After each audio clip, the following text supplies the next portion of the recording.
வணக்கம், good morning, happy morning, wonderful morning. நான் ஒரு ரொம்ப நாளாக இன்வெஸ்ட்மெண்ட்டையும் வெல்த்தையும் பிக்ஸ் பண்ணி இங்கே பேசிகிட்டு இருக்கிறேன். இன்றைக்கி ஒரு சீரீஸில் கடைசி பாயிண்ட்டுக்கு வந்துட்டேன். இந்த 10 நாளாக உங்களுக்கு பல ஐடியாஸ் கொடுத்துருக்குறேன்.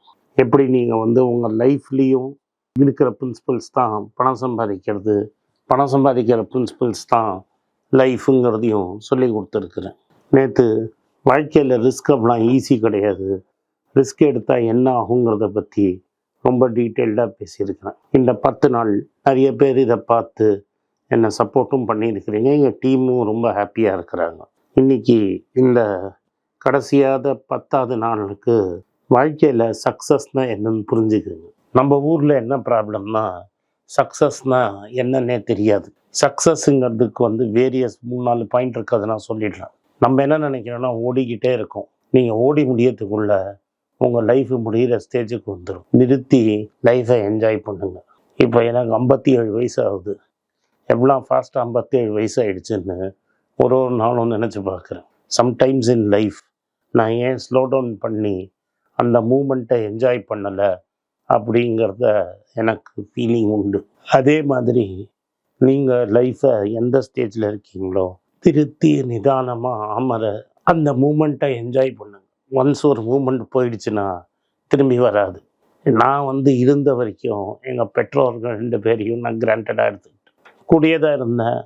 பட் அவங்க இல்லாமல் ஒரு காலம் வரும்னு நான் நினச்சி பார்த்ததே கிடையாது.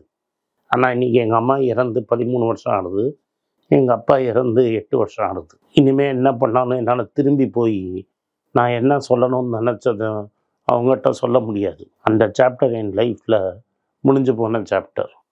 அதனால நம்ம இப்போ வாழ்க்கையில் நீங்கள் முதல்ல என்ன பண்ணோம்னா, இப்போ நம்ம கையில் இருக்கிறத என்ஜாய் பண்ண கற்றுக்குங்க. அடுத்ததை பிடிக்க போய் இன்றைக்கி இப்போ என்ன இருக்கோ அதை என்ஜாய் பண்ணாமல் விட்டுறோம். இன்றைக்கி உங்கள் அப்பா அம்மா இது மாதிரி சொந்தக்காரங்க, பாட்டி தாத்தா இது மாதிரி சொந்தக்காரங்கள்லாம் இருக்கிறது பெரிய வரப்பிரசாதம். அவங்களோட மேக்சிமம் டைம் பேசுங்க.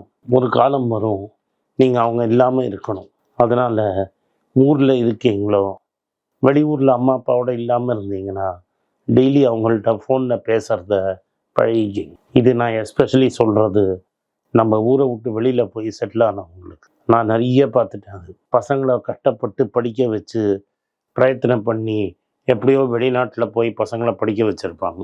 எனக்கு தெரிஞ்சு அப்பா அம்மா கிளர்க்காக இருந்திருப்பாங்க பேங்க்கில். வாழ்க்கையில் உழைச்சி பையனை படிக்க வச்சு வெளிநாட்டுக்கு அனுப்பிச்சு அமெரிக்காவில் செட்டில் ஆன பசங்கள்லாம் எனக்கு தெரியும். ஆனால் திரும்பி அவங்களுக்கு அவங்க அம்மா அப்பாவை பார்க்கறதுக்கு நேர காலமே கிடையாது. ஃபஸ்ட்டு நான் அவங்க அம்மா அப்பாவை தான் ப்ளேம் பண்ணுவேன். நீங்கள் தான் மோட்டிவேட் பண்ணி அவங்கள வெளிநாட்டுக்கு அனுப்பிச்சிங்க.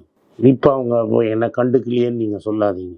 நீங்கள் அவங்கள பிடுங்கி வெளிநாட்டில் கொண்டு போய் வச்சுட்டு அந்த ஊரில் அவங்க தனியாக ரூட்ஸு போட்டப்புறம் அவங்க திரும்பி இங்கே அவங்கள இருக்கணும்னு நீங்கள் பார்க்கணுன்னு நினைக்கிறது தப்பு. இவங்களாலையும் இங்கேருந்து அங்கே போய் இருக்க முடியறதில்ல. ஸோ இதை நீங்கள் எப்படி பேலன்ஸ் பண்ணுவீங்கிறது உங்களோட லைஃப். பட் என்னை பொறுத்த வரைக்கும் டெக்னாலஜி ரொம்ப மாறிடுச்சு, அட்வான்ஸ் ஆகிடுச்சு. டெய்லி உங்கள் அப்பா அம்மாவோட அரை மணி நேரம் வீடியோ கால் பேசுகிறதுங்கிறது ரொம்ப இம்பார்ட்டண்ட்டு. நீங்கள் வெளிநாட்டில் இருக்கீங்கன்னா அவங்களுக்கு உடம்பு முடியலன்னா பார்க்க வேண்டியது உங்கள் கடமை. முடிஞ்சு ப்ராக்டிக்கலி ஃபீஸிபிள்னா அம்மா அப்பாவை அவங்களோட கூட்டிகிட்டு போகிறது இன்னும் பெட்டர். இங்கே அவங்கள தனியாக விட்டுட்டு திண்டாட விடுறதுக்கு பதிலாக அவங்க என்னதான் இல்லாமல் வெளிநாட்டில் போய் கூட்டிகிட்டு போய் கூட வச்சுக்கிறது உங்கள் பரம டியூட்டி. இதெல்லாம் பேசிக்ஸ். இதை நீங்கள் பண்ணிங்கன்னா தான் நீங்கள் மனுஷன். அதுக்கப்புறம்தான் உங்களுக்கு லைஃப்பில் சக்ஸஸாக ஃபெயிலியராக அடுத்த ஸ்டேஜ். வாழ்க்கைங்கிறது நம்ம பெஸ்ட்டாக போய் ஒரு கம்பெனி சிஇஓ ஆகிறதோ இல்லை பணத்தை நிறைய சேர்க்குறதோ இதனால் கிடையாது. அலெக்சாண்டர் போர்ச்ச கையை இப்படி பிரித்து புதைக்க சொன்னோம்.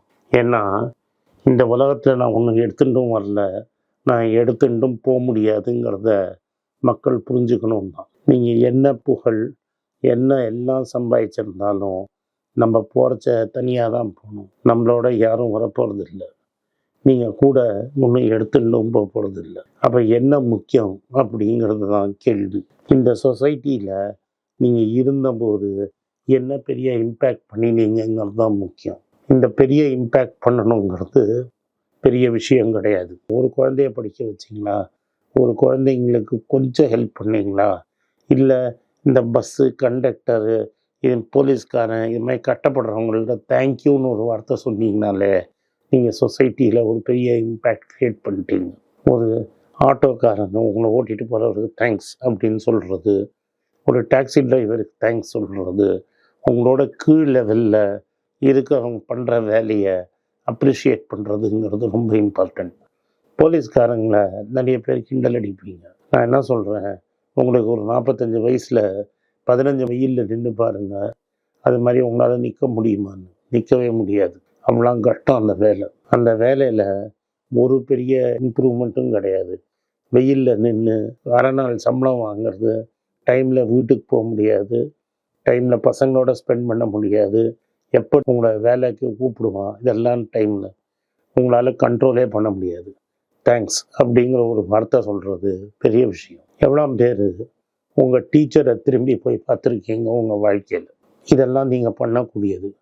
சொசைட்டியில் இம்பேக்ட் பண்ணணுங்கிறது நீங்கள் போய் பெருசாக வேலை பண்ணணுன்னு அவசியம் கிடையாது. உங்கள் டீச்சரை போய் பின்னாடி பார்த்துருக்கீங்களா, எப்படி இருக்காங்க, எங்கே இருக்காங்க, என்ன பண்ணுறாங்க, அதை பார்த்தீங்கனாலே நீங்கள் மனுஷன்னு ஒத்துக்க முடியும். எப்போதுமே நம்மளோட மேலே எங்கே இருக்காங்க, எவ்வளோ பேர் முன்னேறிட்டாங்க அப்படிங்கிறது தான் பார்ப்போம்.